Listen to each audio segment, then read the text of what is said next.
I'll be presenting my research on India, and basically I'll be presenting on Chandigarh, that's in north part of India, where I'll be conducting my research for 6 months, and this is one of the city where I'll be doing it.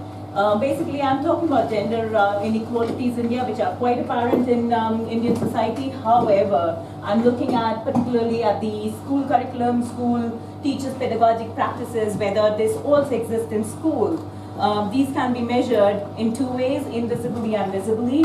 Invisibly, they can be seen through hierarchical positions, like men holds better positions in jobs, and same way power relations, which you can see with this picture.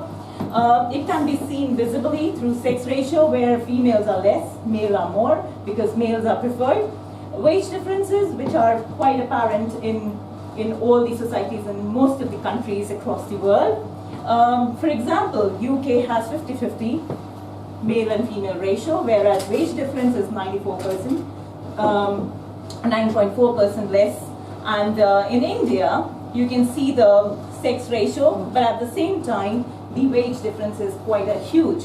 I'm looking at this role of school and education, how school can be basically perpetuating the gender discrimination or gender norms in classroom within these students.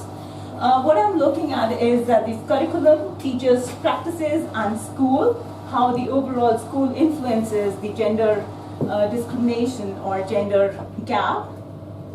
I'll be looking at the 4 areas and how these 4 areas are basically responsible for perpetuating the gender roles or gender norms in the school itself.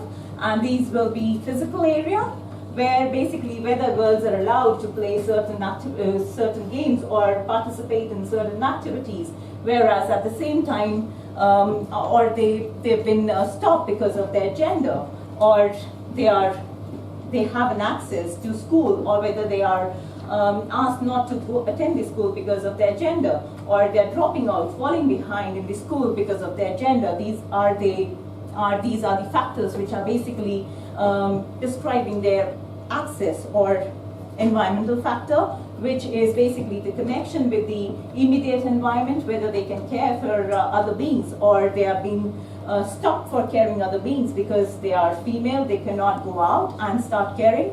How the economic factor is influencing, are they basically educated, because so that they can go out and participate in the labor market, or they have been educated so that they can be good housewives. Where this is the city which is designed by Le Corbusier, one of the only city in India which is designed by the French architect, and its population is 500,000. The class I was attending for 8 years, different classes, had usually 15 boys and 4 girls, or 5 girls. This was the ratio. So that made a very good case study for me, and I will be conducting this case study in an interesting way, where I'm looking at 2 different schools only, because that is what my area of research is. And one of the school will have all girls pupil, and the other school will have the mixed the pupils, and this will basically give me a chance to study, or to compare, or to see the similarities between the 2 schools.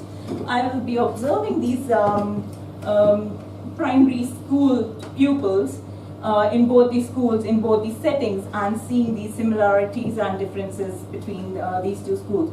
I'll be interviewing the head teacher, teachers, and the other management staff. I'll be taking photographs of the wall display, how they are basically talking about or perpetuating the gender roles or gender discrimination. Why I would like to do this? Because I would like to bring awareness in India as well, and I would like to contribute that even the education system can perpetuate gender discrimination and gender stereotyping.